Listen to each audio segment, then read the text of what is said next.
The banners have been called and the vassals have gathered. We are here today to discuss the latest entry into Marvel's ever-expanding cinematic universe, and that is the movie Black Panther. I am your host, Kevin, also known as Gaiden on the forums.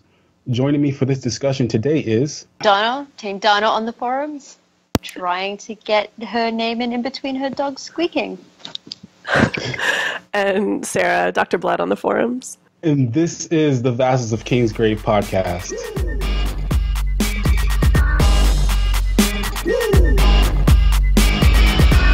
Step into the spotlight.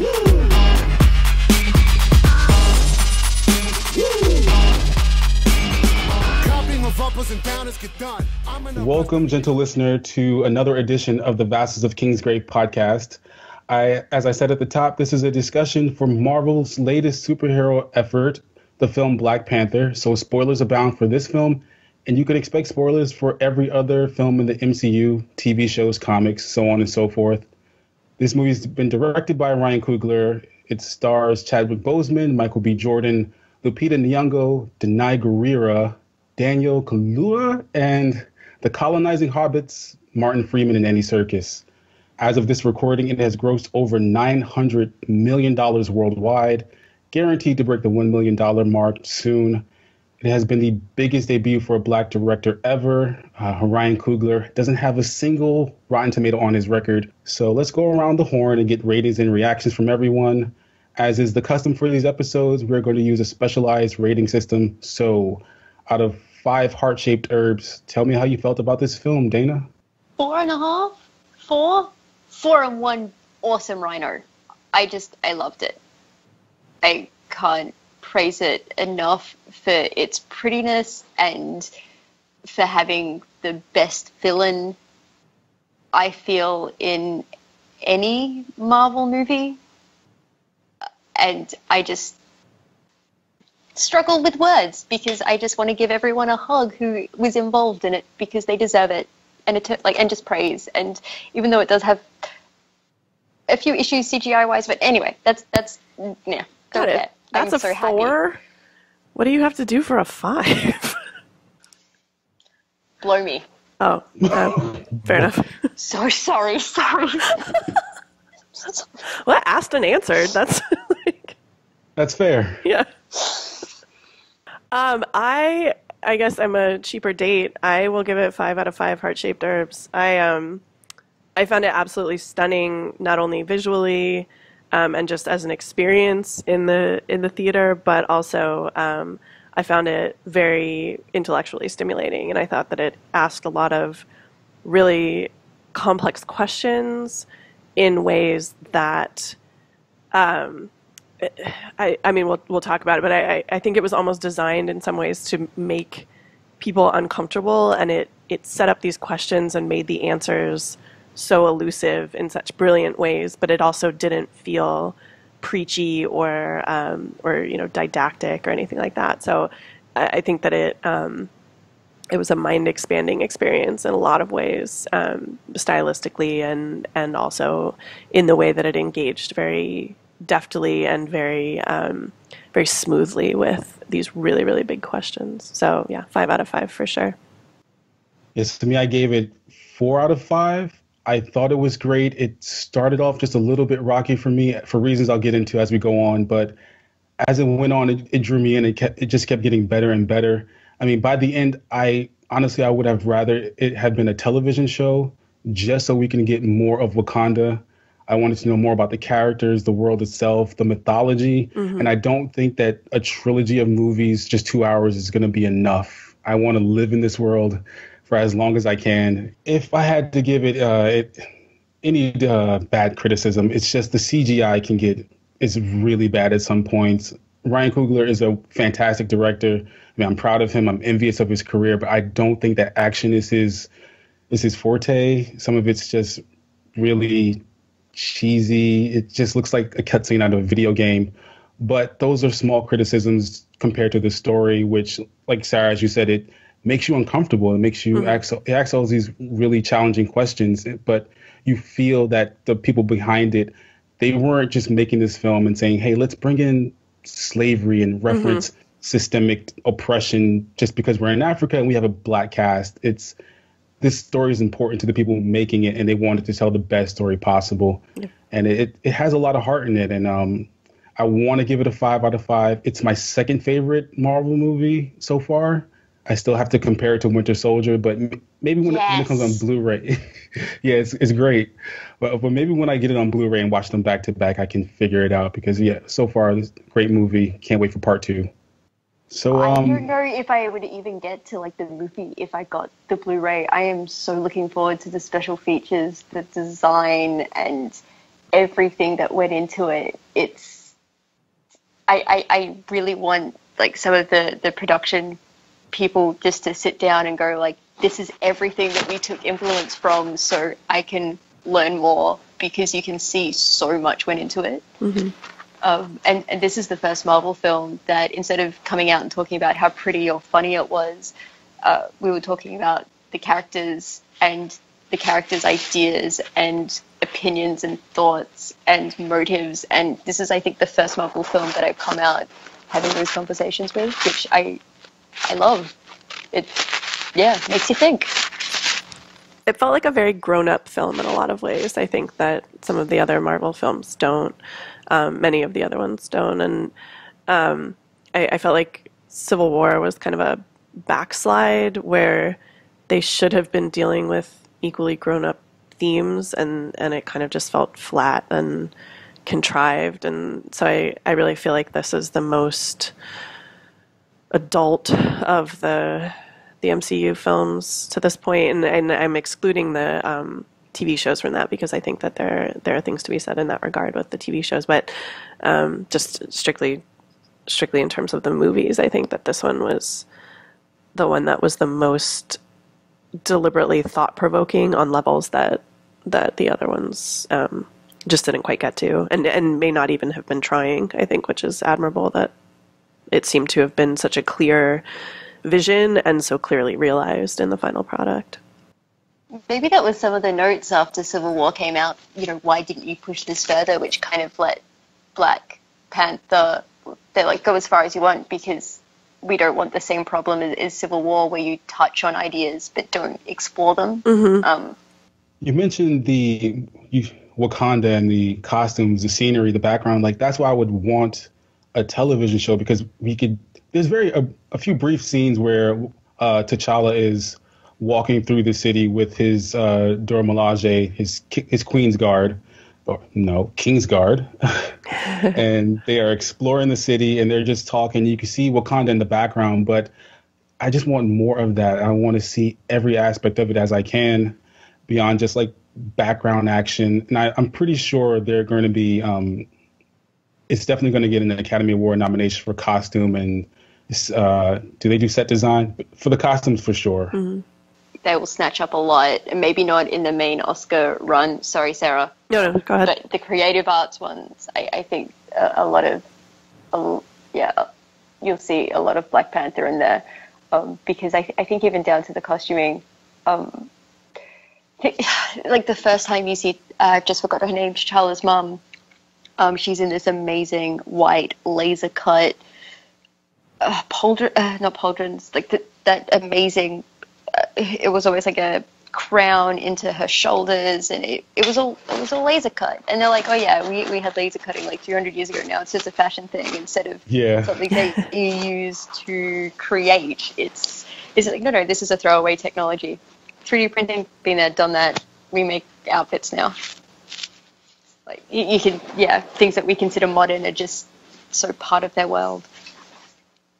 And before I forget, you mentioned like maybe on the Blu-ray, the production team's showing all the references from the real world. Mm. I've seen on Facebook, and I think you probably find it on YouTube, people have already pulled references and like compared them, showing this is what Black Panther has done. This is what's going on in Africa. Yeah, they're really impressive, and as far as the range of things that they drew on, and the way I feel like that none of them felt out of place. Nothing felt appropriated. It all felt appropriate. You know what I mean? Like it didn't just feel like they were kind of creating this mishmash of things that look African, which I think it could easily have gone in that direction, and that would have been very unfortunate. But I do think that, again, as with the themes, I think that there was a passion and a respect that you can see in action on the screen in these homages that they've made to various aspects of African cultures. Has anyone else seen Book of Mormon? Yeah.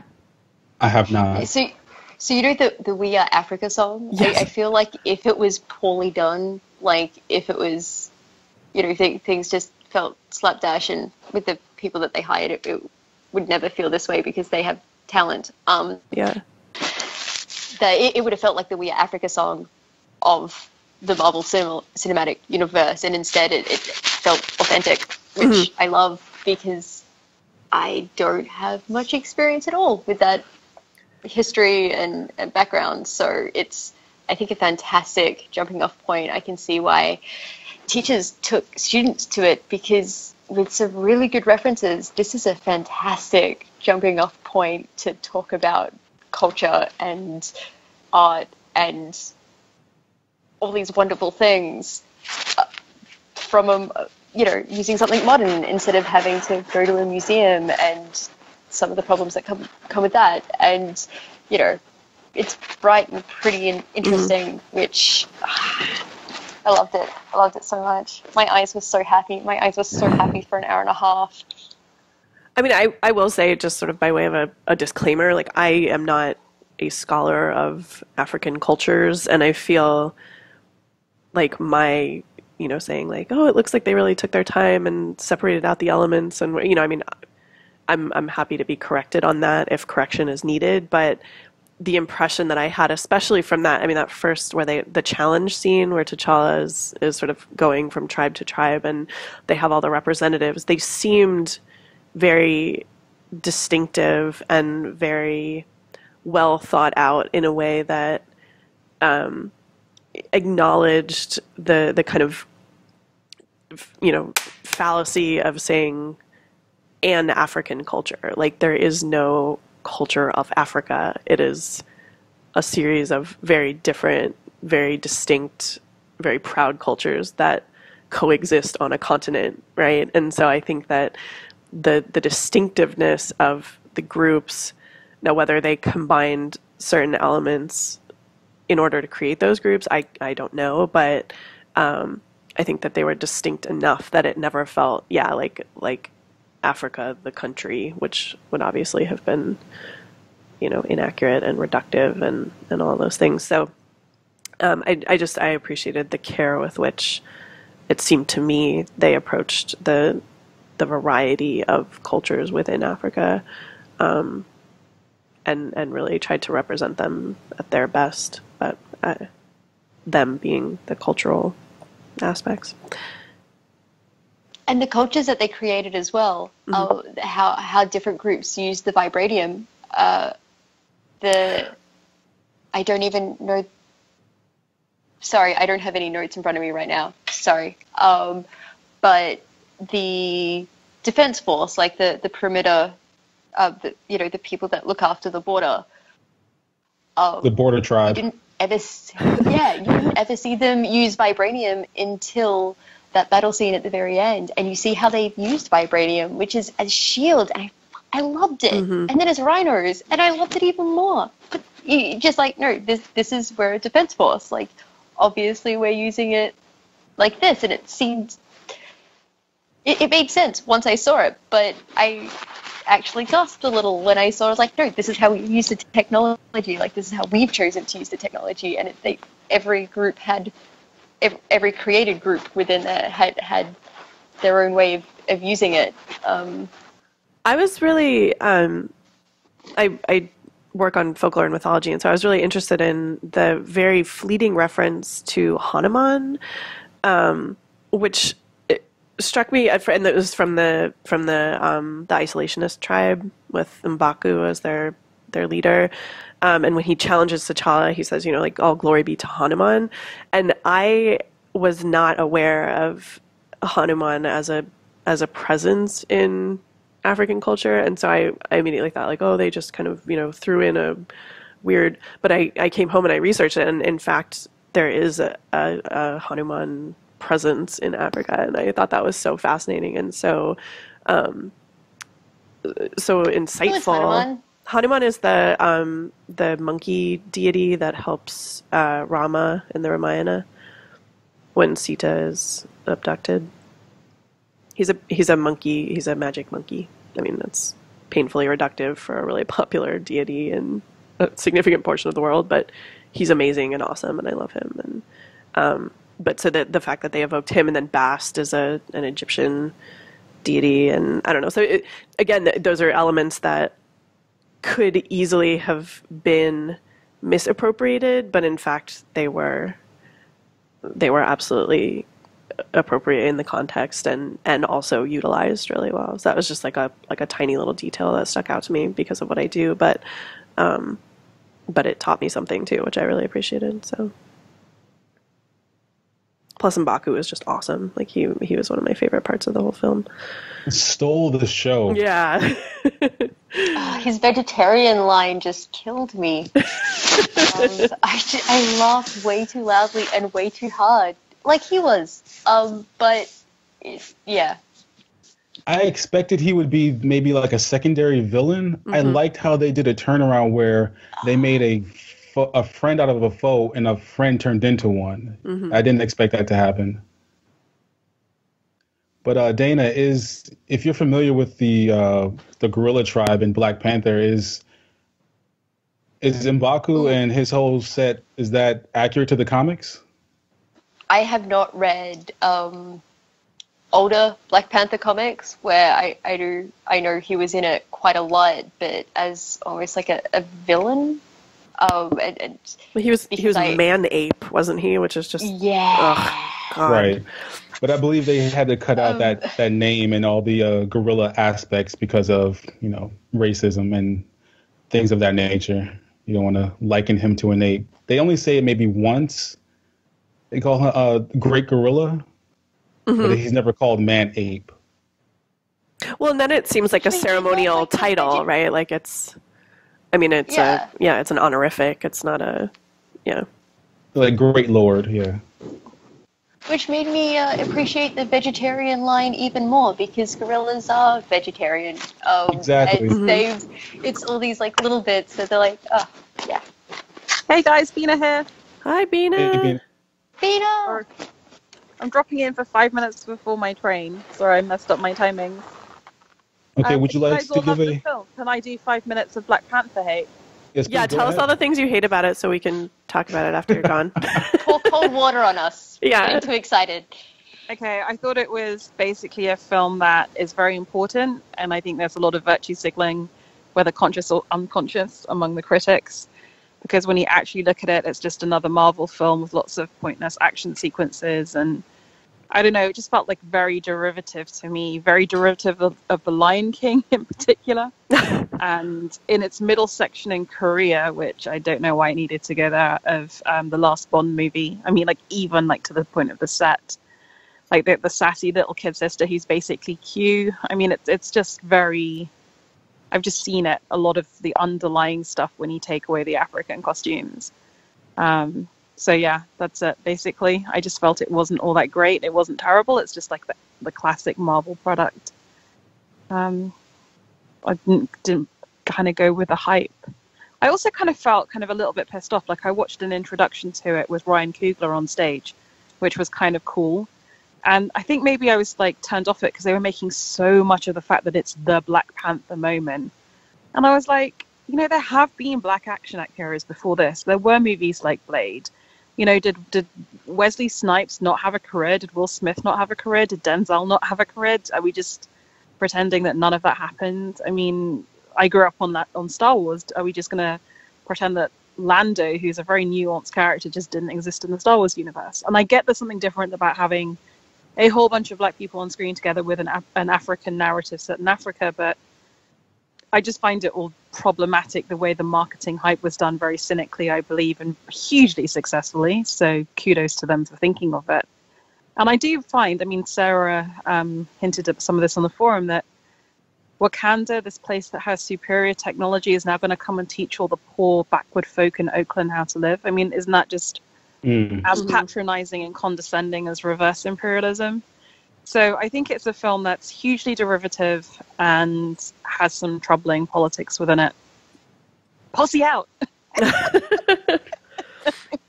Well, thank you for dropping that bomb. Okay, love you all. I'm really pleased people are liking it, though. I'm pleased it's making money because it means there'll be much more diverse filmmaking going forward. But I think it's very easy for Marvel to claim that this is diverse filmmaking when it's exactly the same Marvel product they always push out, right? It's acutely cynical. This isn't a moment of authentic Black movie making coming forward. That was Moonlight. That was authentic stories from a different place. This is just Marvel dressing up something in a different color. So, on that happy note, I better run for my friend. Bye. All right, see you later. Wah, wah. Vita did bring up an interesting point, though, because not so much with Denzel or Will Smith, because I can never go cold on the Fresh Prince, even though he's a secret Scientologist. But anyway. Don't bring that up, Kate. Don't bring it up. Why did I bring it up? But like with like Wesley Snipes, I loved the Blade films. They were the first box set of films I ever bought when I was a teenager. But Wesley Snipes has become not the person that people thought he was. It's some of the it was him that beat up Halle Berry and the did he really? Asian. I think so. Like, she is deaf in. I thought that was Derek Jeter. No, this is pre-Derek Jeter. This was like early '90s Wesley Snipes. She mentioned that she was in a. God, this is going off bad memory, but Wesley Snipes is definitely not the person that Blade made him seem as this fantastic, African-American action hero when he was a tosser on set and not a nice person to work with, where Black Panther is definitely like, aren't we all so lovely and nice people and we all get along and we're all friends, which is a much easier to sell to people now as well. He was also almost Black Panther himself. He could just never get the money to fund his project. Which I'm so glad, because I'm so glad there was not a shitty late 90s Black Panther film. But I'm saying that in retrospect because of X-Men The Last Stand, because it would have been that quality. And I'm glad that didn't happen because we got this take, and this is the first Black Panther film. And I think it's the first Black Panther film. There might have been a horrible like late 80s, early 90s one that never saw the light of day, like the Fantastic Four film. And we've just never heard of it. But there was a cartoon on BET that I don't think many people I didn't even know it existed until recently. And now they're putting it back out now that this movie was successful. Got to get those syndication dollars. Get it where you can. Yeah. She brought up a good point. She brought up maybe not a good point, but she mentioned Blade. She brought up a point. It's something I can talk about. But she mentioned Blade and other Black actors in movies, and it's a point that I've been seeing some people make on social media and on forums when they talk about this movie, and it comes dangerously close to me with like saying that you've had Black actors and you've had movies with Black cast before, or you've had them in the past, maybe every now and again. So like, what why are you so excited about? Yeah, exactly. And I don't agree with that mindset at all. And plus, Blade or Wesley Snipes as Blade, that's just one movie. That's the movie people mention a lot. And they're like, hey, you had Blade. I'm like, what else? Oh, thanks so much. I'll be moving along now. Yeah, I mean, there's a regressionism to it, I think. I mean, I think that one of the reasons that people are so excited about not only how good this film was and how well it's doing, that it's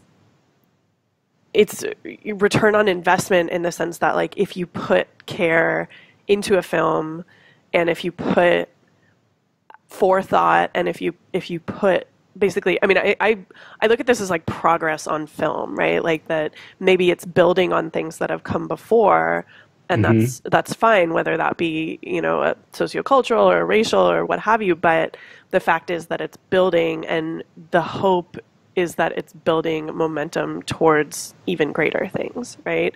And I think to say, well, yeah, like you already had your moment, or you already had this, or, you know, we already made this film for you. Like, you know, I mean, that's not the like, point. you're right, but Yeah, but like it's not a one-off. You know what I mean? Like you don't point to, you know, Braveheart and be like, well, we've already made you a movie, be muscled white man. Like, why are you asking for more? You know, like, why are you so excited about Lord of the Rings? You already had these fantasy epics. Like, I don't know. It's just it feels dismissive, and it feels as though people are seeing this as like a gift, or a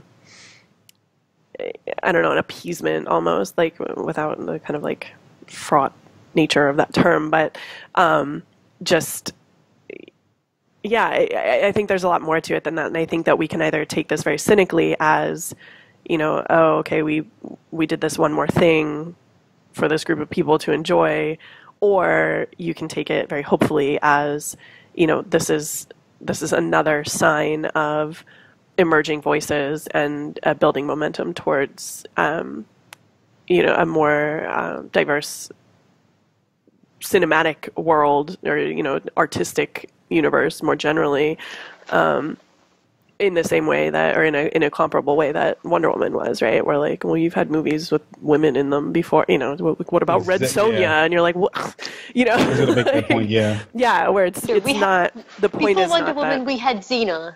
Right.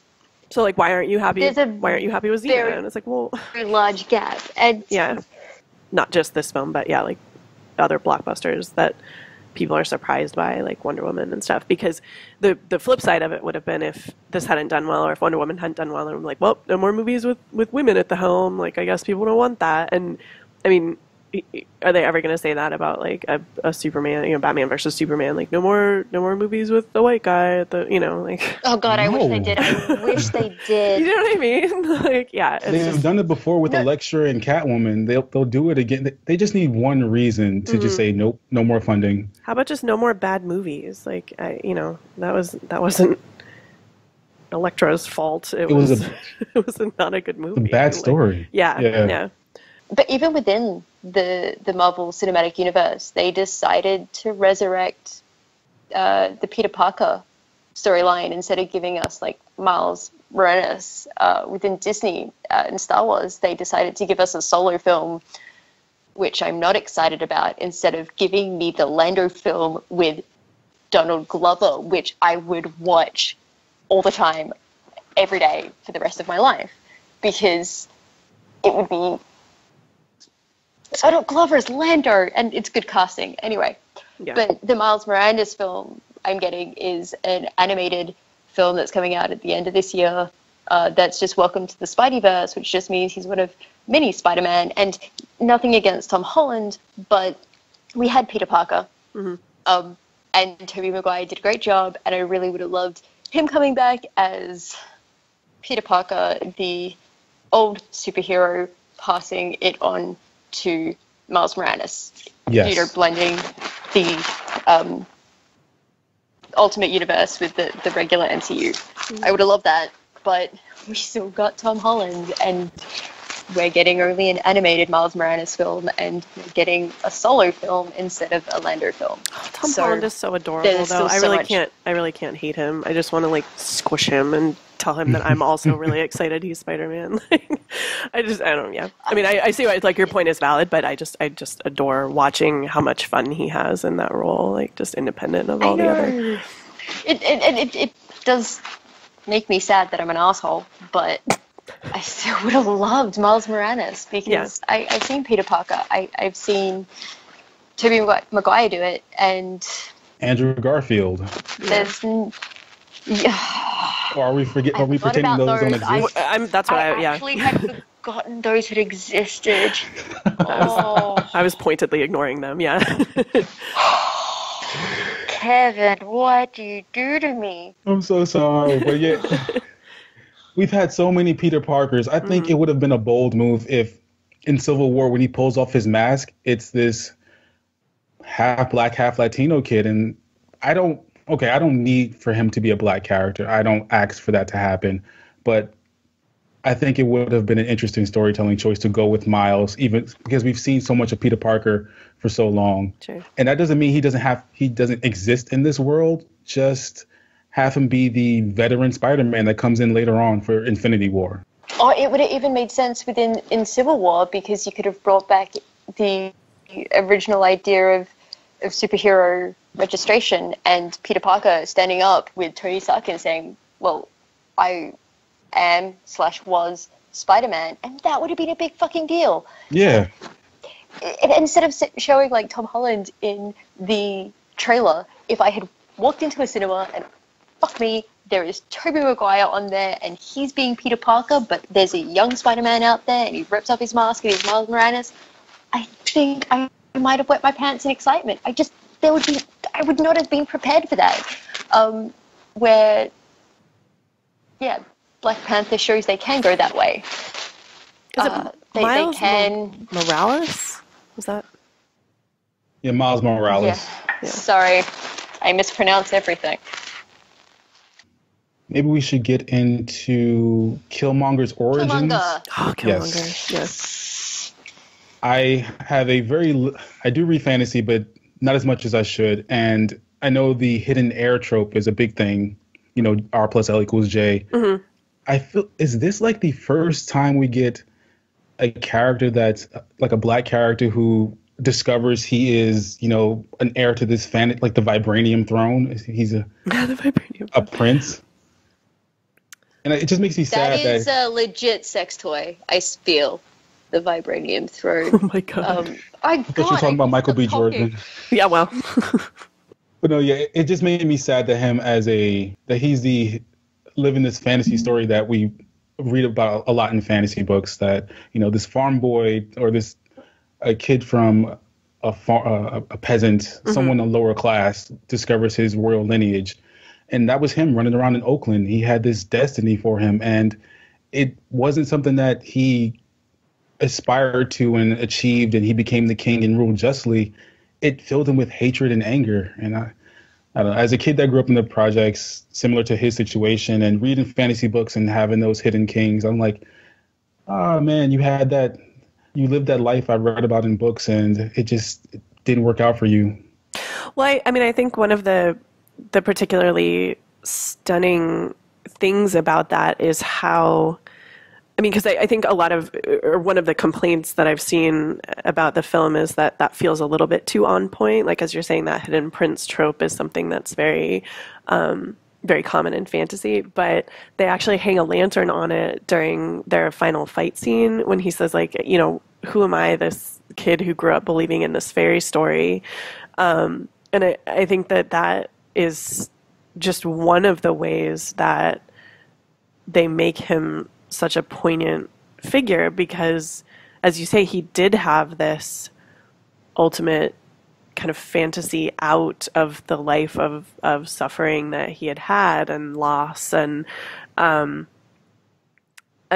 think it's equally interesting because, I mean, you say that he didn't really work towards it and he didn't know, but we do have that very brief but very compelling bio that Everett gives of him, where he did work for it. I mean, he worked his way up through the ranks in special ops, and he, you know, went to MIT and got a master's in technology, and so he has been aware of those origins, and he has been shaping himself to take over. So I mean, he's maybe you need to put a Game of Thrones spoiler on here too, but you know, I see him as much more of like a young Griff than you know, than a Danny or a Viserys. Like, it's just where he knows, and he's building himself into his perfect version of the prince who comes to reclaim what's his. Who was promised. Yeah, the prince was, yeah, exactly. Yeah. Build himself through social work nonprofits. He built himself through a Black Ops military thing that went in and toppled democratically elected governments. And this is what he did, and Everett puts it pretty clearly. Like, he vows, like, he is. But my idea of him.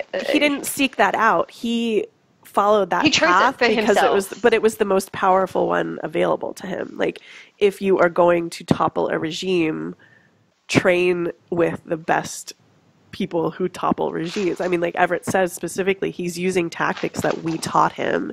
He's one of ours. And so that idea that he became a force for destabilization, ostensibly, or someone who's coming in to overthrow the system and reset it through violence, is he, though, or is he just the best, latest product of precisely the system that he's seeking to overthrow, right? Like, I mean, he became the sort of pinnacle achiever of the system of destabilization that he's, you know what I mean? Like, I don't know. It's interesting that he fashions himself after. Mean, but I just don't think you can justify all the vulnerable people that you've thrown under the bus by then 10 years down the line arming those vulnerable people. I mean, I don't think the ends justifies the means, which I like about Killmonger, right? Because it made me think of this. But is it better to not deal with those people at all? I mean, that was the isolationist alternative that Wakanda took up until that point, and T'Challa explicitly says you are wrong to his ancestor. He was like, you are wrong to do that. You are wrong to ignore these people, and you are wrong not to get involved.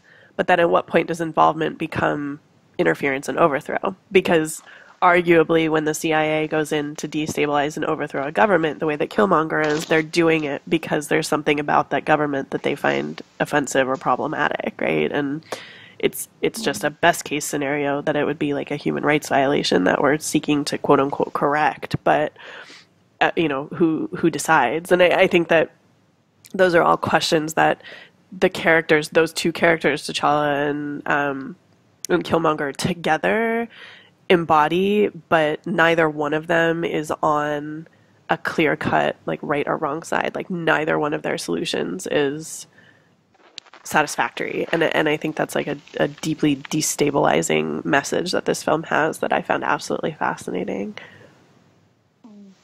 Oh, just to clarify, when I said he wasn't working towards the throne, I meant like he, in a typical story, he would be the peasant boy who scraped and scrapped to reclaim the throne for his dead father, or the royal family would have died, and he sat and ruled wisely. He achieved the throne and ruled wisely and justly, but he didn't do it in the I'm going to save the day kind of way.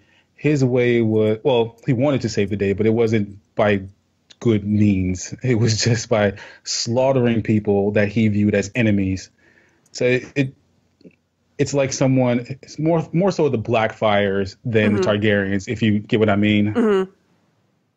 So yeah, but up through the middle between T'Challa and N'Jadaka, his real name, Killmonger, is Nakia, who has the better option of going out there into the world and doing good deeds with these people, but in still more of a stealthy sort of way, and not just weapons trading.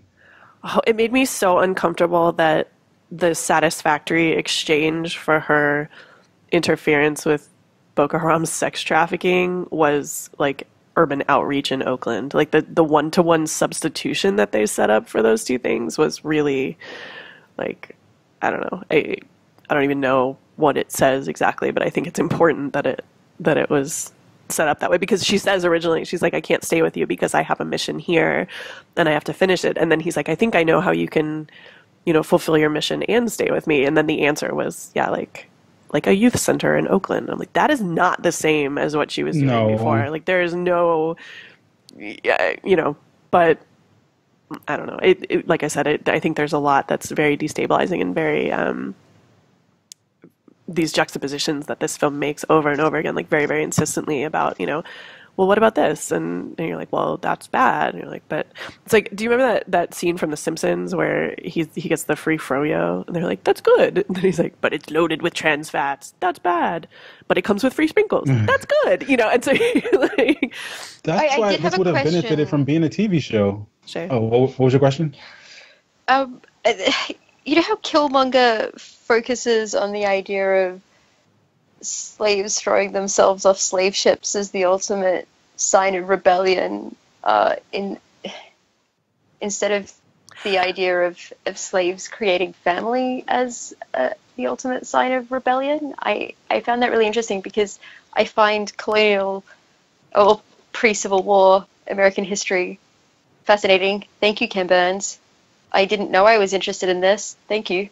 But I've been listening to a lot of podcasts about slavery in the colonial and post-revolutionary era, and a lot of the historians were like, that whole suicide thing didn't occur at the rate that a lot of people think it did, or they want to paint it as, and suicide definitely isn't the ultimate sign of rebellion, but families were, because you chose who you were with and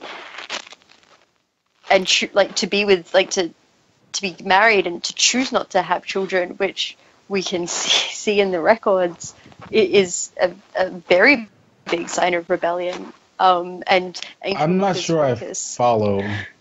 It's just like because when they came and were slaves, you can choose. They were like, it was chattel slavery. So when you had kids, your kids were slaves too when they were taken and sold. Any kind of family structure that was really, I mean, obviously like there was, but it was so tenuous. I think that I think that might just be in the period between where chattel slavery was before they ended the Atlantic slave trade, and then it changed again, where there was a focus on the husbandry of people, which is disgusting, and breeding people for a purpose, which is But I found it really interesting that just Killmonger focused on this almost, to me, I just found it so horrible that that's what he wanted to focus on, like people killing themselves for a cause, and it made me really kind of upset. Like that was his dying thought. Well, his last line was, "Bury me in the ocean with my ancestors that jumped from the ships, because they knew death was better than bondage." Yeah. So it's not so much that he was focused on it wasn't a rebellion killing himself. Well, I guess so. Yeah, he just chose not to be incarcerated, but that's not to say that's what would happen to him if he was healed by T'Challa. Yeah, it was redemption.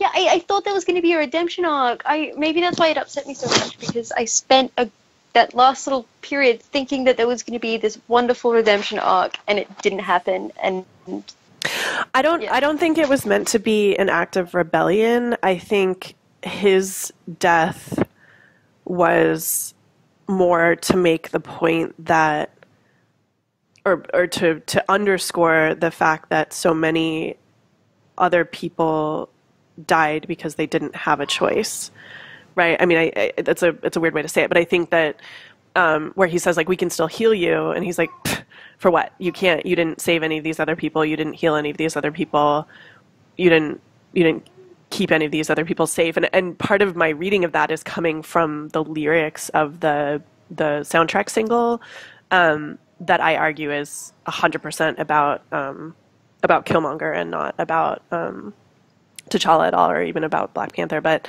that he says basically he sheds blood for people. Like, if I have to die for you, then that's what has to happen, kind of thing. And I think that his sacrifice is less individual and more representative, in the sense that he has now created or framed himself as a highly visible symbol for the people that were lost and forgotten. And, you know, he's like, I did everything right from there. I worked so hard. I, you know, played the system the way the system wanted me to play it. And still my best choice is death. And I think that moment is so profound because he is playing out what is essentially a best case scenario for the forgotten people that he's representing. Does that make sense? Yeah, thank you. It's something I'm learning about now because it is not touched all in Australian high schools and not in Australian universities unless you do American history, which I don't think a lot of universities do. So it's, very isolated from this. It's not where I've grown up, and I don't have that understanding that I think a lifetime of living in America would hopefully give you. I say hopefully because you'd be disappointed, I think. Yeah. Yeah, there you go. Yeah. Let's bring this into more of a comic book aspect, because when he's going on about his plan to arm all the oppressed people in the world, all I can think of, okay, this is a bit of a world domination plot, right? There are so many different organizations within the Marvel universe that's going to just shut this down as soon as it gets out. So what do you think about the X-Men and Fantastic Four? What do you think about the logistics of his plot? Could it have ever happened? The Fantastic Four took on Galactus. Killmonger had no chance. Yeah. I shouldn't put it like that, but maybe it within the comic book world, no. Right. But within the MCU, yes, because Tony Stark is a toothless tiger. He creates all these bots, but, you know, they're really good at just herding people to a safe area. And I think Killmonger would have been the Age of Ultron that we all deserved. I would have loved to see him succeed for longer, but maybe that movie wouldn't have done so well because of North Korea and America. When that movie came out, it probably wouldn't have played very well because that's essentially what he was doing. He was saying we can all be the heroes, right? Let's give you heroic technology, and it within the MCU it would have fucked everyone worldwide. But in the comic books, you only really get these big. I say that, and then I just realized that you only get these really big world-changing things when heroes fight heroes, but that's because Marvel wants to sell more comic books. Yeah, someone just showed me that Namor possessed by the Phoenix Force sinks Wakanda with a couple of other people. Don't even talk to me about X-Men versus Avengers. Cyclops kills Professor X because Phoenix Force. And what? Because he wants all the Phoenix Force. Yeah, X-Men versus Avengers is fucked. Okay. Yeah, I only bring it up because I've seen it on social media. Again, I bring that up, that people are like, Team Killmonger, he had the best idea. And I'm like, no. No, that's totally, I think that's totally missing the point of the film, too, just to say, like, to pick him. Well, yeah, it's going to be dangerous. And I guess it's going to be a case-by-case basis. It's either do nothing or do something. Right. And we heard that they were wrong for doing nothing for so long and for abandoning. But then at the same time, like, nobody, I mean, at least my understanding of the situation was that nobody in Wakanda was subject to slavery because they were isolated. And that, because there's that whole thing at the beginning where it's like everything that happened around them happened without them, and slavery is a big part of that.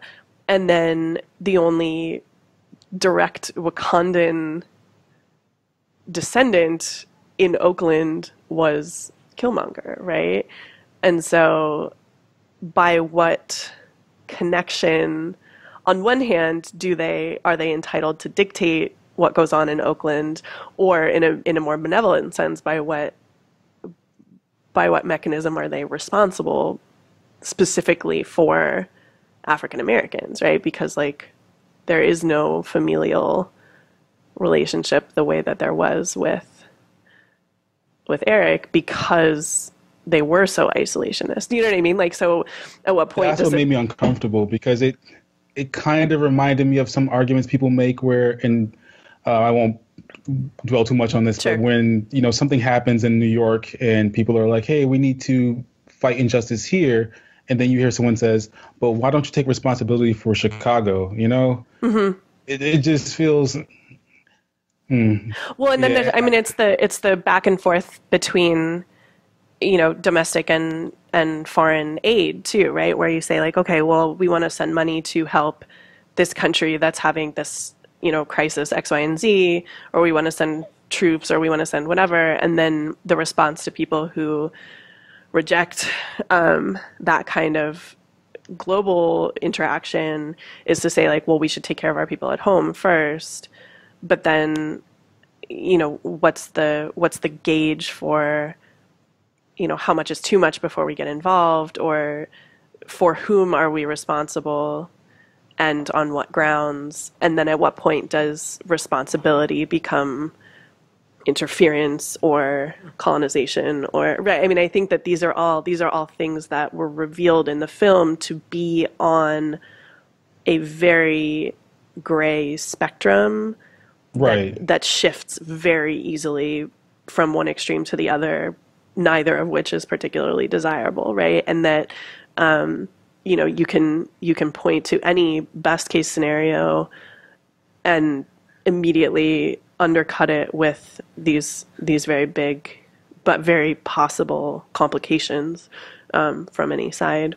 So I mean, that's one of the things that I appreciated so much, is that, like I said, they didn't offer answers, but they also didn't shy away from the questions. And I think that that was just so important in what they managed to do.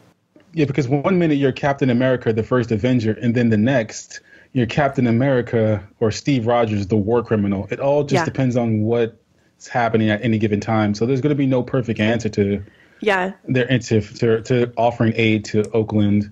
I can see why they chose that spot though, because that was where Killmonger was forged, right? And so that meant something to them that was relevant. But if they decide, if from their interference there, they create an army of Killmongers, then they're going to have to take responsibility when that happens. Right.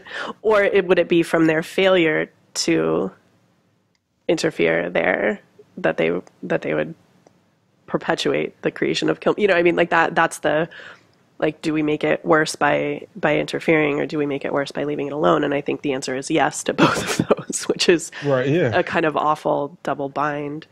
And I mean, I think that your point about Captain America is an excellent one, because I think that the questions about the very, very flexible spectrum, or the very thin divide between help and harm that this movie raises, is the governing question of the MCU at this point. Like, you know, if, especially, I mean, even in Guardians, where, you know, this superior being that we, you know, his dad, like, comes and has this agenda that he thinks is the best thing for the universe, and it means destroying planets, and on a very personal level, it meant, you know, killing Star-Lord's mom, and there are all of these indications that, I mean, in the very Spider-Man way, like, with great power comes great responsibility, but yes, even if we're trying to use that power for good, what kind of collateral damage are we looking at, and at what point does the collateral damage outweigh whatever our intention was in the first place? Like, however benevolent we were trying to be, at what point should we have just stepped back and let it happen, because we made it so much worse trying to fix it, like in Manhattan or in Sokovia, or, you know, DC, Wakanda, everywhere they blow stuff up. Yeah, exactly. Yeah. I mean, the fact that, you know, they needed a Hulk buster, like, that, you know, it's just, there's this constant raising of stakes and this constant unanswerability to that governing question in this universe. And I think that this engaged with it in a specifically kind of socio-political way, in a way that we haven't seen, or a socio-cultural way, but I think it is exactly the same question that we've been seeing all along.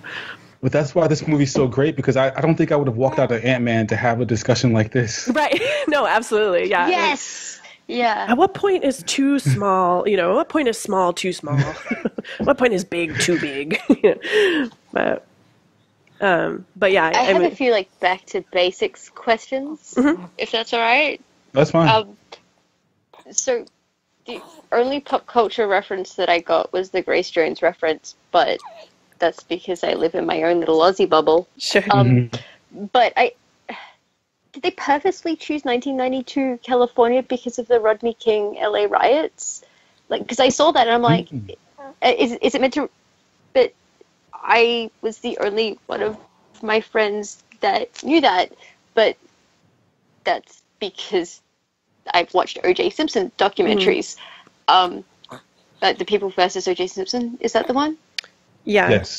Yes. And it talks about the Rodney King, like, that's the only reason that I know about it. But did they choose that on purpose? Like, Americans watching Black Panther, would they see that and get that immediately? I didn't make the connection, I have to admit.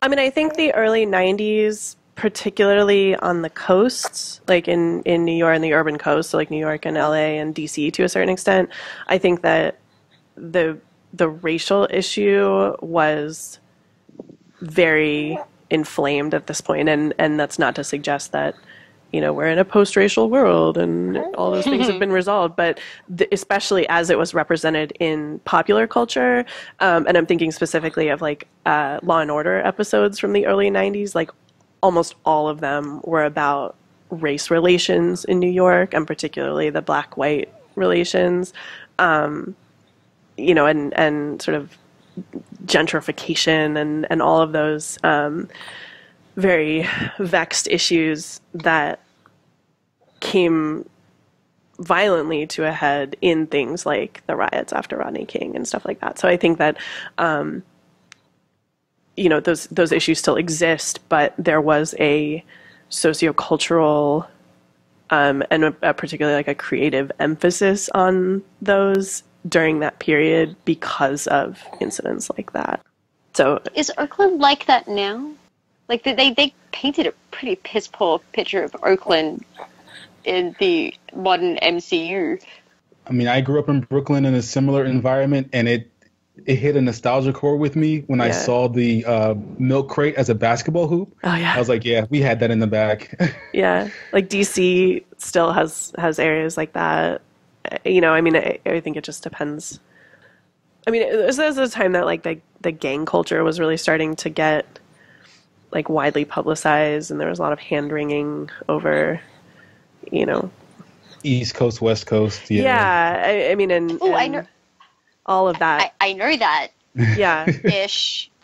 So I do want to mention a few characters. Did you have something that you wanted to say right quick? Oh, yeah, I wanted to point out the museum scene just because I think it's such a great microcosm of a lot of the stuff that we've been talking about up to this point. And just the way in which, like, it was a white British lady who was the quote-unquote expert on the mislabeled African cultural artifact that was then violently heisted, arguably, by a member of the royal family to which it rightfully belonged. And so there's a kind of question again of like, to whom does culture belong? At what point does appreciation become preservation, become appropriation? And then I think that there was an exclamation point put on it again in that very kind of like unable to say who's right and who's wrong here, because at the end when Killmonger reaches for the other African mask from like a different, you know, region or whatever, and Claw is like, oh, is that vibranium too? And he's like, no, I'm just feeling it. And then he takes it, you know, and so like he appropriates arguably in the same Yeah. way that the museum has done, but from a very, I don't know. So I just thought that that one scene was such a perfect package of all of the issues with Killmonger, all of the issues with, sociocultural relationships, and how even when you're trying to do the right thing. I would say I do get all the themes and messages behind it, but I would say that the guy who went to a museum and just shot up a bunch of people is probably the wrong one in that situation. Killmonger was definitely Oh yeah, agreed. Yeah, killmongering. there are cultural avenues through which countries can reclaim artifacts that have been misappropriated, and that is definitely not one of them. But yeah, I just thought that. Not well. Just name a price. Yeah, The highest bidder. Yeah, exactly. I'm very sure the British Museum has many, many Indigenous Australian bodies in its collection that it's just forgotten about and just refuses to give back. Yeah, I work at a museum and we have an actual mummy, a person's body in there, Yeah. which is kind of weird. Although the cool thing is to see the way that museums change and that kind of thing. Like quite a few Indigenous Australian groups, they're going, well, we would like the old shit back because you took it, but would you like new things? And we can gift it to you. So it means nothing to us because it's new, but the thing that you have has cultural significance to us, and that kind of trade. Did that work? But then again, sometimes, but there's still things like, yeah.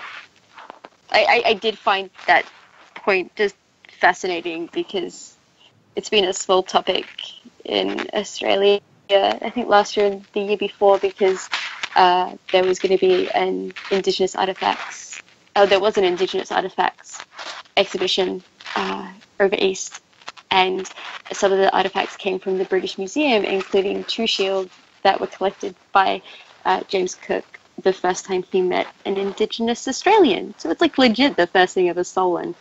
And if they came to Australia, would Australia give them back? And the government's like, yes, we'd give them back. And a lot of groups were like, you really, really shouldn't.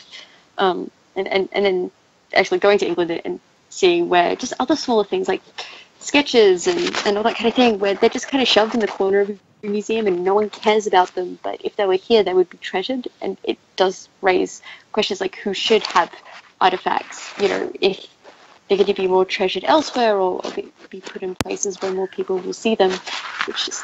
I mean, I think though on the flip side of that, and to speak to what we were talking about, like with the Wakandan advanced technology and things like that, I think that arguably, yes, there are a lot of things that were misappropriated that would be valuable or even arguably more valuable to the cultures from which they were originally misappropriated.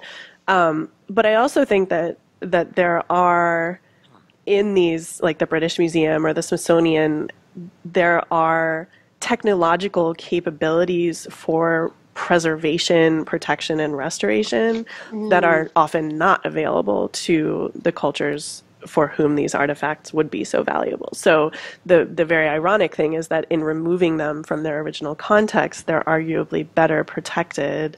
And that was obviously the argument for like the Parthenon marbles, right, that came up on our forum, or the Elgin marbles as they used to be called, right, by the appropriator. But I don't know. I mean, I definitely think, as with all of the other issues that we've been raising, and that's part of the reason that I like the scene so much, that there are arguments to be made on both sides where, yes, they're valuable to the culture, and yes, they should be preserved with that culture's permission and not in spite of it. But the preservative capabilities do vary. I mean, just on a totally pragmatic level, there are certain facilities that are better equipped to care for ancient things than, I mean, like that mummy that you have in your museum, Kevin, like it may have dissolved if it hadn't been in a, humidity controlled, temperature controlled environment. And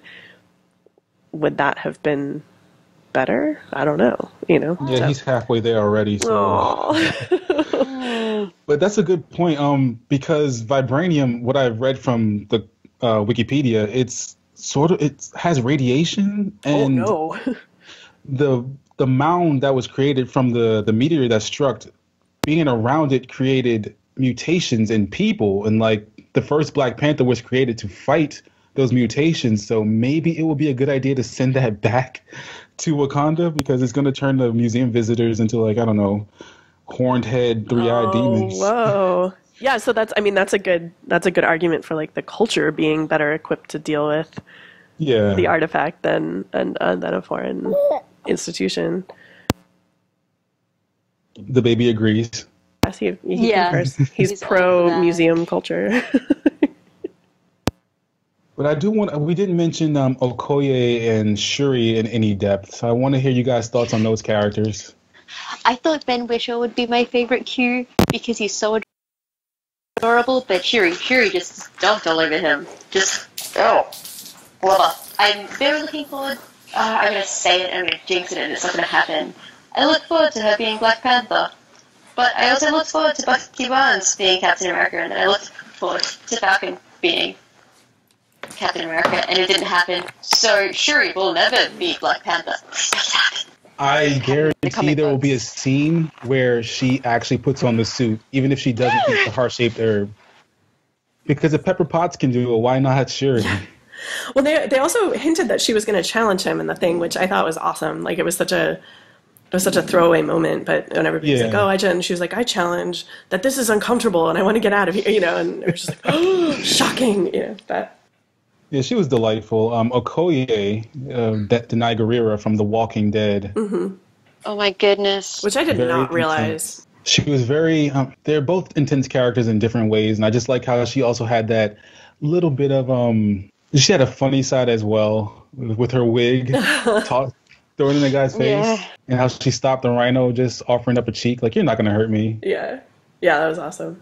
I did appreciate her loyalty to the throne, and how there was a bit of conflict there between her and Nakia. Mm-hmm. I really love that scene. I thought that was very well done.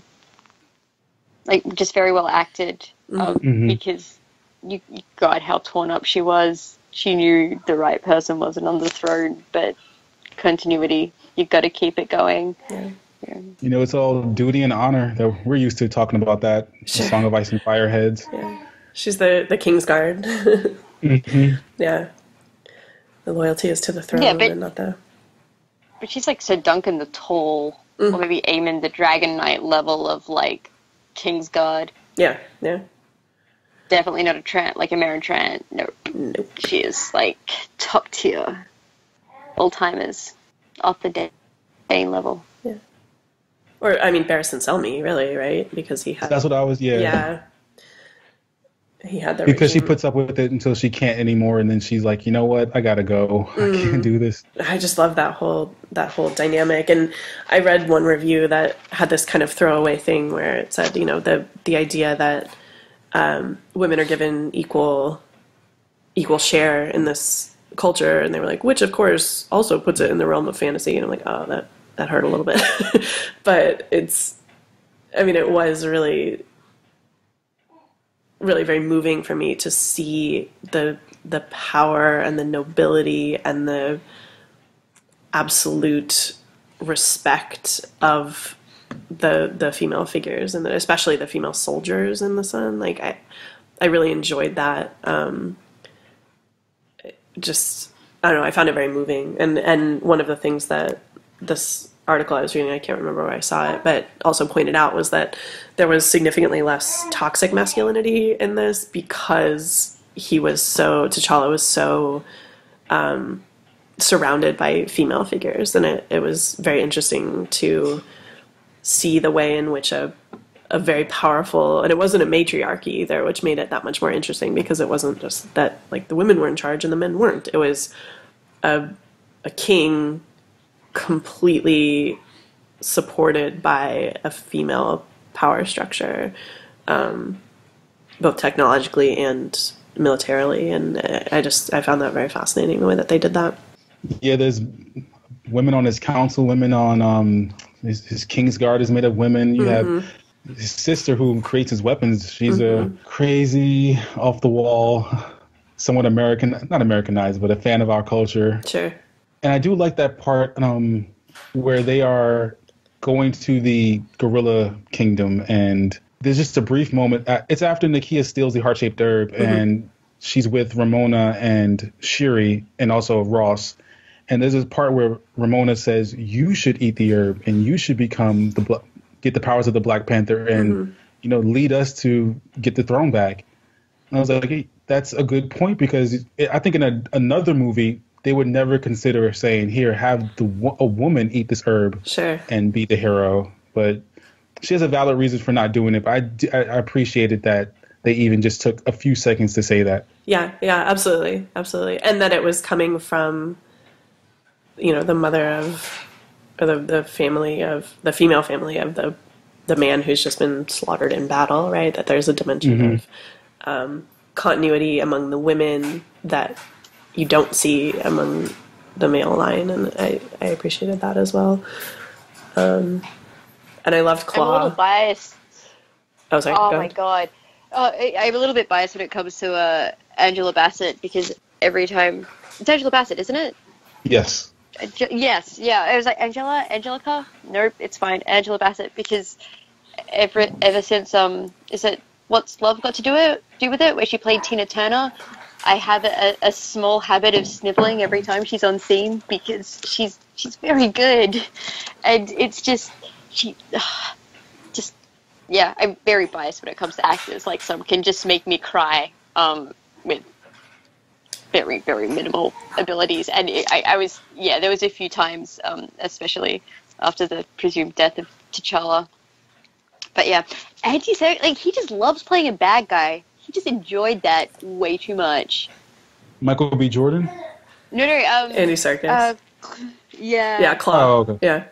I loved that they set him up as, and again, this speaks to Bina's point of, like, this cookie cutter kind of thing that we've all seen before, and I think that was part of the point, was that this film offered us so many of these familiar tropes and figures, only to undercut them in certain ways. And I think, like, the kind of cheeky little sister as the tech genius could easily read on the surface as trite but then they layered these other big question marks into her, or kind of let her vocalize them. But I think in the same way with Claw, where I was like, oh, it's the white mercenary who's exploiting the African resources in order to make his own profit, and that he was kind of the yesterday villain.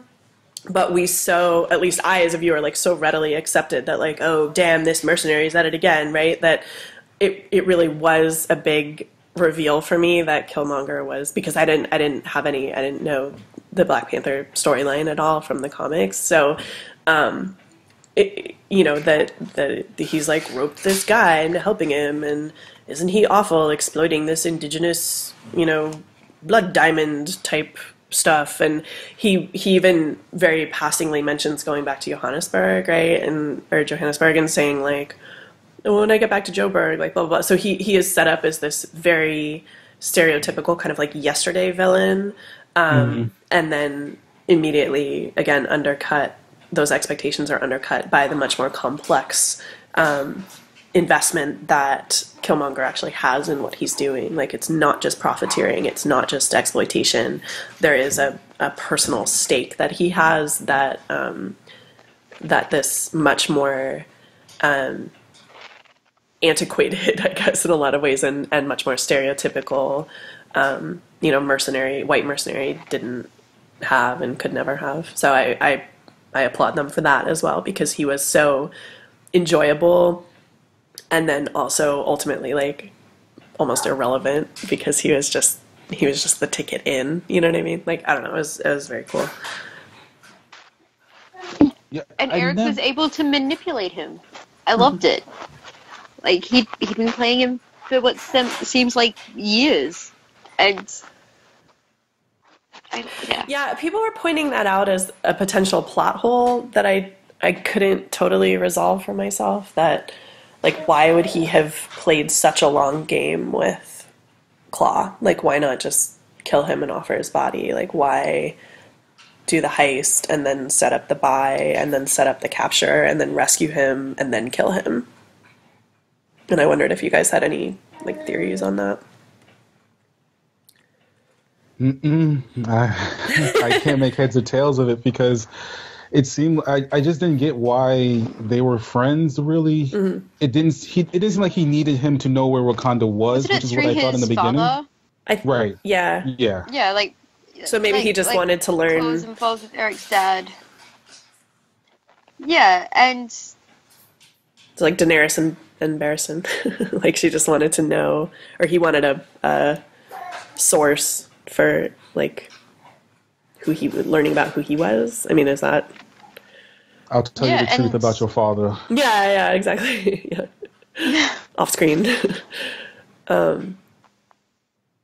Or like maybe his dad had something, because I thought it was also interesting that he points out the arm cannon came from Wakanda, and so I feel like Claw had much more of, like, had infiltrated much more than we really realized, like that they were equipping, somebody in Wakanda was equipping him with technology, and I felt like there was an interesting, background to that we didn't really get into, but it may be, I don't know. That was a bit confusing for me because I couldn't remember from Ultron if Ultron actually got vibranium from Wakanda or if he was trying to. I can't remember that scene. I think trying to? Was he made of vibranium, his final form? I think so, because he paid Claw for something, right? Like he transferred, because that raised all the questions for me. But I don't want to get into Age of Ultron. I don't want to talk about it, but I can't. But Weekend of Ultron. The Weekend of Ultron, yeah. But I think that he did deliver something, and I think it was vibranium. But I think it might have been kind of like the last of what he was able to get in that big heist, and then he was just like sitting on it. But I don't know for sure. And maybe that's a question that we'll hear more, that we'll come back to. But yeah, I just love that it was so easy to see him as, and easy to accept him in a genre way as like, of course this is their opponent, and then it turned out that he was basically just like moot after that first setup. The best explanation I saw for it was that Killmonger needed T'Challa to get close enough to catching Claw that he looked really bad when he didn't, so that Killmonger could like upstage him by actually delivering. But it still seems very complicated. Like unnecessary. It kind of relies on a lot of different things. Like it relies on that scene where he, I guess, captures him and is about to kill him. Is that what you mean? Yeah. That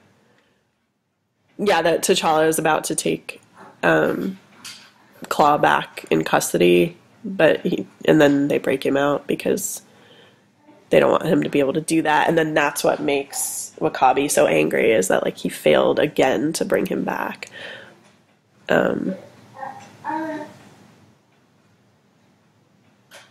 Speaking of W'Kabi, you said, Dana, you wanted to talk about him for a bit, or just Daniel Kaluuya? Is she here? I am here.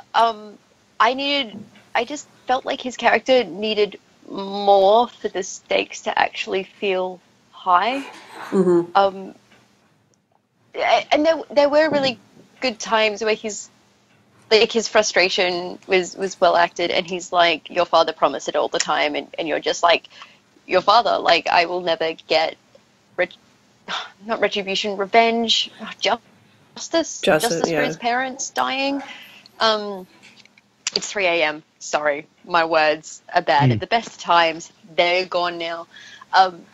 But yeah, he wanted justice for his parents. There's a few really good scenes of that, but I would have loved more of him and Valkyrie and T'Challa, and actually seeing how they worked. Because we saw how they worked as a work group, in their jobs as ruling, but we didn't get to see them interact much as friends. and you did get a lot more between T'Challa and Kobe, but I just needed more.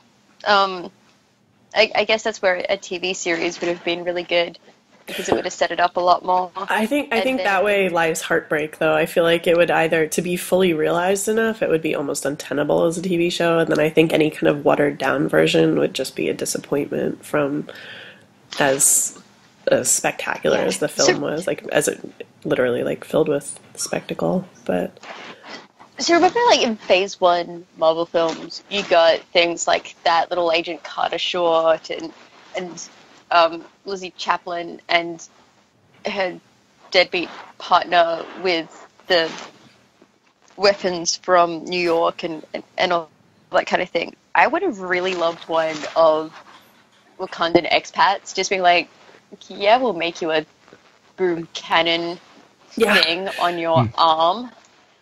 So it actually made sense. Just, you know. Is there such a thing as a Wakandan expat? Like that's another really vexing question that I mean, because how did they get literally everyone to keep up with, you know, and they talk about the war dogs that were positioned all over the world, but I mean, I don't know how you keep a whole country a secret for that long. Like it just doesn't seem, I don't know, it doesn't seem realistic, which I guess is a really stupid criticism in, you know, in the context. Vague, ill-defined magic powers. Yeah. Well, I mean less like the cloaking device and more just, you know, however many hundreds of thousands of people like keeping their yap shut for hundreds of years, you know, like. Yeah, there were some, and I was just wondering, like, how did they just exist under that bubble for so long? Mm-hmm. Like, it's not that the culture is stagnant, but I just feel like, have they been doing the same sort of things, these same rituals for hundreds of years? Well, I think that was, like that their cultural continuity was intact because they hadn't been subject to colonization in the way that, or westernization in a more, you know, generous sense. How large is that population? How do they prevent inbreeding? That was a question I had. I didn't understand why during the foundation of Wakanda that they allowed the Jabari tribe to go into the mountains. I guess it's a Song of Ice and Fire fan in me. When they said they retreated, I was like, that's when Tywin Lannister blocks up the mountains. Sure. Yeah. On both sides and starves them out. Yeah, like they don't get to come back to the council and I don't know. I am never playing a board game against you, Kevin. Ever. Like, shit, man. Fire and blood. I'm sorry. Right? Yeah. Yeah, it seems good like thinking. They were very. Their cultural heritage is one of mutual cooperation and trust and loyalty and insularity. And I think a lot of what they're hoping to do now, reform-wise, in the greater world relies on the world sharing those values with equal fervor. And I think that they're going to be disappointed. And that may be, you know, but. But all right. I just wanted to make well, I feel like we can't finish the discussion without bringing up Sterling K. Brown, because he's amazing. If anybody's watching This Is Us on TV. No. No. Well, if you want to cry yourself to sleep, that's a good show. It's good. Well, that's what I'm looking for. That's what I've heard, yeah. It goes into some dark places. But he's phenomenal on that show, and it was really surprising seeing him in the opening sequence. I was like, yeah, I like that guy. He puts on a good performance, even though it's really short. Yeah. And I do like that scene where Killmonger meets his dad in the, I don't know what to call it, the spirit realm. Uh-huh. When they both realize that they failed. Yeah. And he doesn't have, he only, what he has to tell him is it's comforting, but he knows he can't stop him from doing on the path that he's on because it's too late. And he kind of knows that he's going to die. But I mean, like, what would he have wanted him to do instead? You know, I mean, I don't know. I think it's. I wanted to point out, and maybe I just read too much into this, but I thought that branding or the scarification that Killmonger had done was so breathtaking when you finally see it in the challenge scene. But I noticed that whereas most of the kills that he had ranked himself were dots, he had over his heart 3 or 4 lines. Like I like to imagine that he had started with the claw marks that he found on his father, and that those were that was the first kill he recorded on his own body, and then built the record from there. But I mean, I may be reading too much into the design. I didn't even notice. But yeah, it was really like when he first takes off his shirt, he's got the dots all over him. But then if you look over, like kind of like where Superman's S would be, basically, like it's 3 or 4 lines instead of the dots that are everywhere else. And I thought like maybe that was a nod to kind of his origins in violence, like where it was not the wound that he inflicted, but the wound that he witnessed on his father's body. Oh yeah, I'm looking up a picture now and I see it. It's cool, right? Yeah.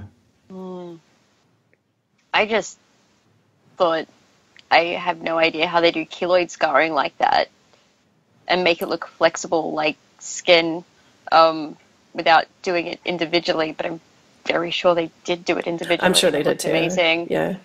And then I was like, how did he get the ones in the middle of his back? He had like a scalpel on a 90-degree angle kind of thing, and a mirror, like 2 mirrors. Did he get someone else to do it? And middle back scarring always makes me think way too hard about it. If you can't scratch it, you can't scar it. Anyway, it's fine. You probably got a friend to do it. I would think, yeah. I mean, your special ops buddy, friend. or the worst friend ever, depending on.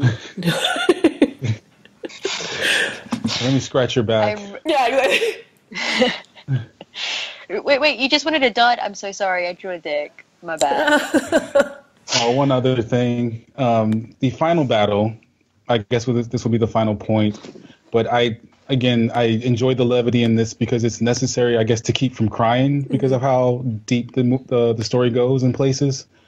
But in the final battle, we get, it's like it's all out chaos. For the first time since like phase 1, I felt that there were stakes in this battle. Mm-hmm. People could actually die. I didn't know their contracts. I don't know who's on for the sequel, so it was tense. I was just wondering if anybody else, compared to the airport scene where it's just a bunch of people like just punch, kick, they're making jokes with their best friends. This, I felt that it could end really badly. Yeah. So I was wanting to see reactions. Captain America should have died. I need me some Falcon being Captain America for a bit. I thought Winter Soldier was Captain America. Is that not? Yeah, but they kind of skip over it because I think Bucky Barnes might now be the Watcher after that whole secret thing and Thor losing his hammer because the Watcher died, because the eyeball and all that kind of stuff. But I could actually, like the way they've done Bucky Barnes, they could actually skip him as Captain America and go straight to Falcon and still have Bucky Barnes as an important player because he hasn't been as redeemed as he was before he picked up the mantle of Captain America in the well, there was also, I mean, they were clearly setting him up, like I don't have enough sort of comic book chops to really interpret it, but when in that scene where they call him the White Wolf, and I was like, oh, he's Ghost! And then I realized what was happening. But and then she says, like, come, you have so much more to learn. And so I'm like, what are they teaching him? Like, what are they, how are they shaping him in ways that go, because they had to have taken him, they said they wouldn't take him out of, the freezer until they figured out how to fix him. So they clearly figured out how to fix him, but then, like, it seemed as though they were also doing something much more, like deprogramming him or reprogramming him or something very specific in that scene, and I was interested to know what they were hinting at. From what I gathered, reading like Wikipedia and other forums, it's that, or I think Ryan Coogler said this in an interview, that the reason why Bucky was not in Wakanda is because he was outside in this village where he met with spiritual healers, and they were sort of deprogramming him psychologically. That makes sense, yeah. And actually, the White Wolf name is a Black Panther character who is his adoptive white brother, who his parents died in a plane crash, and T'Chaka, his father, adopted Hunter, who is White Wolf. Okay. And they grew up together, and they have sort of like a Loki Thor relationship, but they don't try to kill each other. Sure. So not like that at all. Well, no, I know. okay. I know. I'm just messing with you. But if there are any final thoughts? I'm really worried about the poster because it's got this lovely like Art Deco background, like Art Deco-ish, gilded. No, definitely like that Art Deco thing. I was going to say Gilded Age, but it's 20 years past that, which just makes me really worried if they're kind of pointing to like this is Wakanda in its golden age, which means only bad things can befall it. And with all the Infinity War stuff coming out, I'm like, oh, Wakanda's fucked. Yeah. Which I don't like. That trailer doesn't look too promising. I really don't think Thanos is going to keep it to the suburbs of Wakanda when it comes to flattening things. California raisin.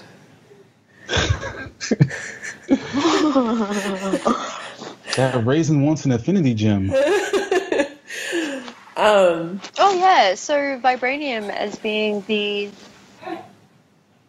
last infinity zone. Like that's what's in the mountain. That's the crackpot. That's a much Not bigger. so much I keep hearing talks of a soul stone. Yeah. Which would make sense, like with their link to the afterlife, which I like. Sure. I do have issues with my partner though. He hates Captain America: Civil War, and I think it could be a deal breaker for me. Oh. Are you guys married? I've been together almost like 3 years, but I mean, like, if it gets to like 3.5 and he still doesn't love it, just put it in the go. prenup. You gotta. Yeah. I'm gonna give you one more Marvel phase to get it together. Yeah, I'm just so curious where they're going to take it. I mean, are they going to Secret Wars it? Are they just going to smush it all together? Black Panther in space, I am all for, but I don't think that will happen. Maybe it will. Maybe it'll be Wakandan technology that gets them there. I mean, I don't know too much about the comics, but I know that now that they have like a whole bunch more of their material, the X-Men and all that, I feel like Galactus is next. So I think we are going to go into space a lot more. An actual Galactus, not just weird, floaty through space blob thing. I Not barely Galactus. remember that movie. I think it was like a cloud of dust. An angry cloud of dust. Aren't we all? Back in the time when like, Chris Evans was Johnny Storm instead of Captain America. Thank you guys for listening. Thank you all for being here. You can catch us on, I mean, I can't remember all the social media you guys do. Like, what is it? Tumblr, Facebook, Instagram, Twitter, YouTube. Apparently there's a Grindr. I'm not sure if that's accurate, but if you want to be intrepid and look for us there, send There's somebody a definitely message. forums. The forums, yes. Give us join up and post. Maybe you can be on the Vassals as well. We accept anybody. We are fans of Cripples, Bastards, and Broken Things. And again, thank you all for listening and have a good one. Thank you. Bye. Bye, baby. Sorry.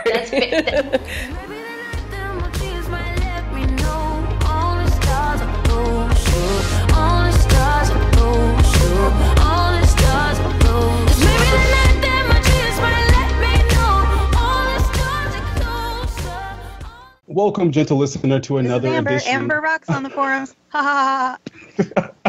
Fuck everything up. Sorry. You're fine. We're all here today. I'm not here. We fix it in post. Okay, so I thought we had more people in the beginning, but would you guys like to do a little bit of a break the ice for the after show, talking about the Marvel Cinematic Universe in and of itself? Sure. Yeah. Yeah. Okay, so let's start the after show now, or the pre-show after show. So what movies have you guys seen? What TV shows? Things. What's your favorite character? Least favorite? Oh, wow. I guess they starting with you, Dana. Oh yeah. Didn't finish Iron Fist. Didn't bother with Punisher because that fucker only needs like a 4 to 6 episode miniseries, not a 13 episode arc. Agreed. I really, really hate Stick. I just hate him so much. But why? He's just the worst. Just every time he's on screen, he just is a black hole of acting and charisma and good ideas when it comes to plot. Sorry, my dog now has a squeaky ball. If you can hear that. Yeah. At the moment, I'm really loving Thor, but that's just because Thor Ragnarok just was everything I needed after Thor: The Dark World. I still think my favorite one would have to be Winter Soldier, but I'm a little bit biased because I started reading comic books during the original Civil War. So there's a lot of those elements that came through, and I really like the idea that they've done in the comics and they're now doing in the show is Captain America is not Captain America. He is Captain American's values. Like, he doesn't have to adhere to a government. He should adhere to the same kind of principles that Superman does, you know. So I really did like Civil War, which really helped with the after credit scene of this film. In Black Panther, which just warms my cockles. Yeah. I can be very rambling about the Marvel Cinematic Universe. I just, yeah. Oh, no, by all means, gush. I really enjoy it, too. Oh, it's just so good. And, like, so many people will shit on it, but I'm like, it is most movies, and especially Phase 3, it's, who cares if they don't really hold up on a rewatch? How often do I watch a film that I enjoy for an hour and a half? I find that incredibly rare now. And even though there are problems and Age of Ultron is like, you know, Weekend of Ultron in actuality, but they're enjoyable and they're nice and they are like the lollipops and ice creams of movies, and we need that, and I like that, and I like seeing characters that I grew up loving. Like, my first comic book I ever got was like this X-Men comic book with Marrow on the cover when I was about 8 years old at like a Perth Royal show bag. And ever since then, I've just loved them, and the X-Men animated series, and I'm so glad that I get to now see that color and vibrancy finally in the Marvel Cinematic Universe. It's nice. Have we done a cast on the animated X-Men? Oh God, we should. I had them all on DVD. Oh yeah, that was like the sort of crown jewel of my childhood viewing was that series. It was so good. Yeah.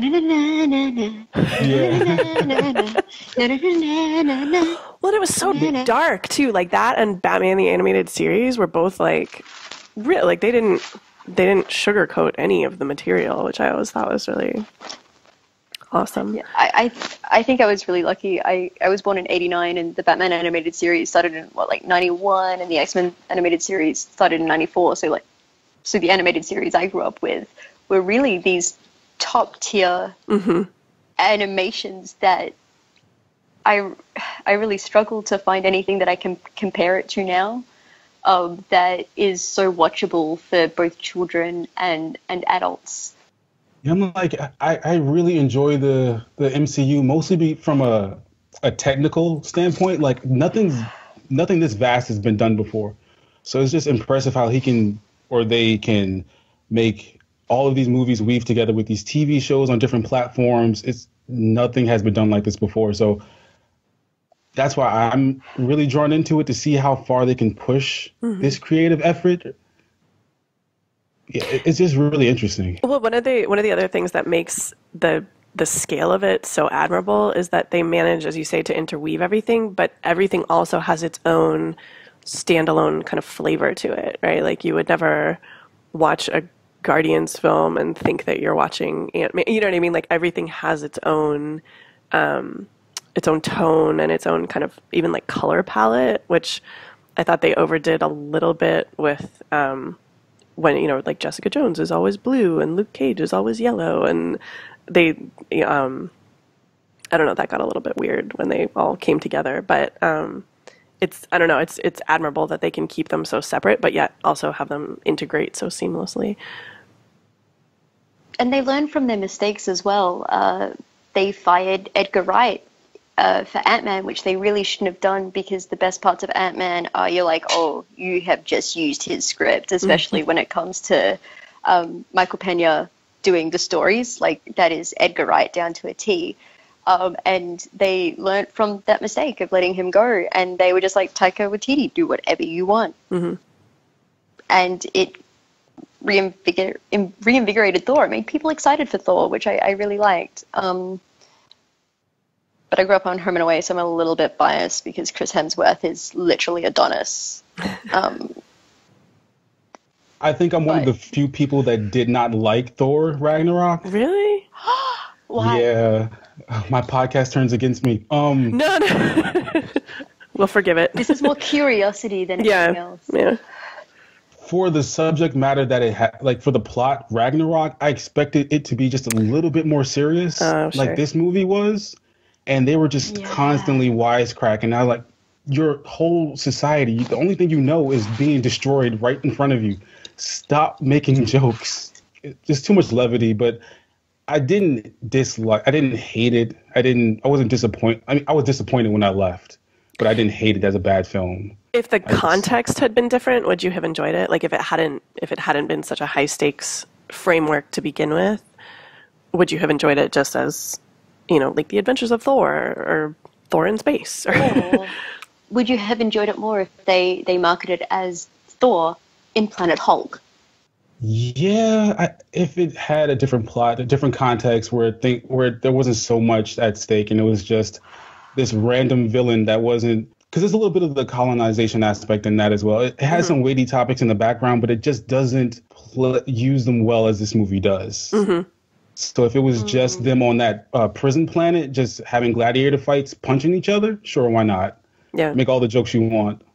Yeah, there was I can definitely see that. It didn't occur to me when I was watching it because I enjoyed the joking so much, like that aspect of it. But yeah, there is a kind of dissonance, isn't there, between Hel as a character and the stakes that she brings with her, and then the kind of levity that comes with it. That's interesting. I hadn't considered that. But it's funny because I remember that movie, and I saw Thor 1 and 2, and I can't tell you what happens in those movies at all. I can't remember, except what's her name? Natalie Portman. Oh, Renee Russo. She dies. She was awesome. God, that's all I remember. Freya. Yeah, she was really good. Yeah. She gets one fight scene and gets killed. But yes, Sarah, what's your MCU experience? Your favorite TV show movies? I also did not watch Iron Fist or Punisher, although I loved the Punisher character in Daredevil. I found him just mesmerizing in ways that I hadn't expected to, and I think the performance had a lot to do with that. But I like the funny ones. I love Guardians. I really enjoyed Doctor Strange, which again, like I didn't know anything about that character going into that film, and I was pleasantly surprised as far as just enjoying it as an experience. I think my favorite character is probably Korg, which is there's no edification to him at all, but I just love everything that comes out of his mouth and thinking about him. And Get out of here, ghost. Yeah, right. Are those eggs? They look like eggs. But yeah, you have a really special relationship with your hammer. Yeah, I get what you mean, Kevin. Yeah, that's a lot of levity for Ragnarok. Yeah. So I think if I could just watch, like Korg excerpts from that film, I would be a happy person. But yeah, as you said, Kevin, like What We Do in the Shadows, and yeah. Oh, that's his like vampire mockumentary, right? Yeah. Yeah, I've sort of like wandered in and out of the room while it was on, but I haven't I haven't actually sat down and watched. I should though, yeah, because I lose track of stuff pretty much as soon as I watch it. Sometimes because I don't really have a comic background for this the way that I did with the X-Men, but I do very much enjoy the experience of these films, and like I said, especially the fact that the films and the shows are all so different and unique. And can stand alone on their own in addition to being a part of this much bigger universe. But yeah, Stick sucks. Yeah, I always find it really weird when they're like, well, this is the 17th Marvel film, and I'm like, shit, I've seen all of them at least once at the cinemas, and I saw the first Iron Man 3 times. I just don't want to even calculate the amount of money that they've gotten off me now. Because it terrifies me. And besides Captain America not getting shot at the end of Civil War and just Rhodey not even dying, just, I would say just, in air quotes, becoming, breaking his spine and that kind of thing, as a comic book reader, I haven't felt shat on in the way that The Last Stand shat on the Dark Phoenix saga. Which is nice. Like, they're able to go, look, we've taken influences from different comics, but we're trying to get the characters right, where I feel like, especially Fox, just didn't care about the characters. They just wanted, I don't know, their own thing. Maybe they should have created their own characters. I didn't even watch Apocalypse because... I mean, how can you do Apocalypse without Mr. Sinister? Apocalypse. So you didn't see Apocalypse? It wasn't very good. It wasn't X-Men 3 bad, but it wasn't very good. I feel like the difference is that the MCU movies are made, or at least overseen, by people who genuinely care about the material, whereas Fox, I feel like, seemed to have a lucrative franchise that they were just gonna exploit, essentially. Like that there was no love in it in the way that I feel like there is for a lot of these films and shows too. It feels like there's no Fox plan. Mm-hmm. No, but I also don't feel like there was much of a Marvel plan in Phase 1. They were just like, we have end credit scenes, maybe you will get more, and then the Avengers happened, and they're like, no, we can do more.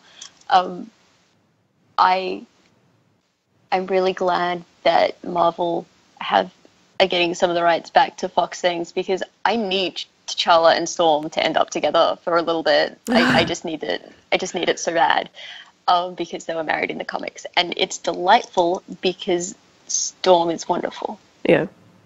After we saw Black Panther, I saw it with my mom, and I was like, "Mom, guess who he's married to?" And she's like, I don't know who. I was like, just guess. And she's like, oh, it must be Storm because she's African and he's African. And I just bust out laughing. Yeah, we watched the cartoon a lot growing up. I don't have any a little bit of comic experience, but most of this was through the cartoon, like Spider-Man and X-Men. Like, I recognized Doctor Strange from the cartoon, but I didn't know exactly who he was. Yeah, and what he could do. Same, yeah. Doctor Strange is essentially, was it Lee or Kirby? Probably both were just on large amounts of like hallucinogenics. And definitely using like counterculture art to create a comic book. And the good thing about the Doctor Strange movie is they kind of did that in a very modern way by using Inception. Yeah. As a basis, which I liked.